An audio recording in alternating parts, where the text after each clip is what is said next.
जो शख्स बैरून मुल्क रहता हो और उसकी फैमिली, उसके बच्चे, वो चाहे पाकिस्तान रहते हों या उसके साथ ही बैरून मुल्क रहते हों, बहुत से लोग सदका फ़ित्र के हवाले से कंफ्यूज होते हैं और पूछते हैं कि वो सदका फ़ित्र किस हिसाब से देगा।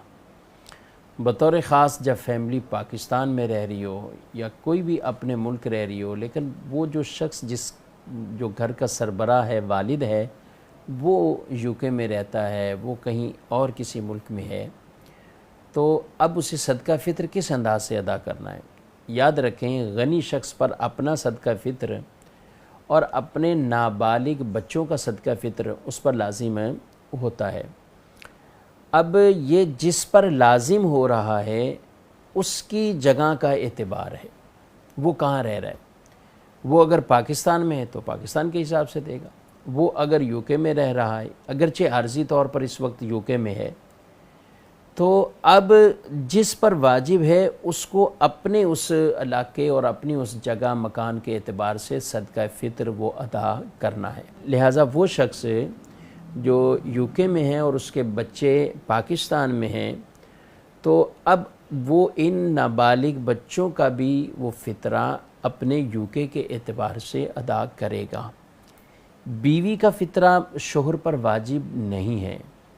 इसी तरह बालिग बच्चों का फ़ितरा वालिद पर वाजिब नहीं है। लेकिन हमारे यहाँ जैसे उमूमी तौर पर इजाज़त शामिल होती है या अंडरस्टूड है कि वही बरसों से दे रहे हैं, तो ऐसी सूरत हाल में उनकी तरफ से भी अगर वो फ़ितरा अदा करेंगे तो वो यूके में नहीं करें, वो यूके के हिसाब से ज़रूरी नहीं है। वो जिस भी मुल्क में वो रहते हैं, जिन पर वाजिब हो रहा है, उनके हिसाब से वो अदा कर सकते हैं। लेकिन जो नाबालिग बच्चे हैं उनका फ़ितरा चूँकि गनी वालिद पर वाजिब है, तो अब वो वालिद कहाँ रहते हैं उस जगह का एतबार किया जाएगा।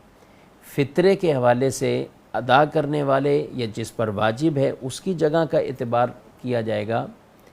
जिस पर वाजिब है यानी जिसने अदा करना है, तो अब वालिद की जगह का, उस मुल्क का एतबार किया जाएगा। लेकिन ज़कात के मामलात में जब हम देखेंगे तो वहाँ शरीयत का ये उसूल और हुक्म है कि ज़कात का माल जिस जगह मौजूद होगा वहाँ की वैल्यू और वहाँ के रेट वो मोतबर होंगे।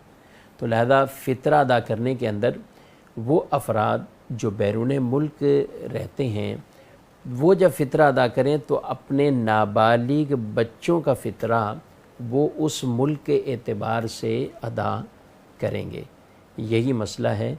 और फ़ितरा जब भी बीवी की तरफ से शोहर दे या ज़कात का मामला हो, तो इसमें यह ज़रूरी है कि उससे इजाज़त ले ली जाए या कम अज़ कम दलालतन इजाज़त साबित हो, यानी अंडरस्टूड हो कि साल बसाल वही देते हैं, तो यूँ भी वो फ़ितरा या ज़कात ये अदा हो जाएगी।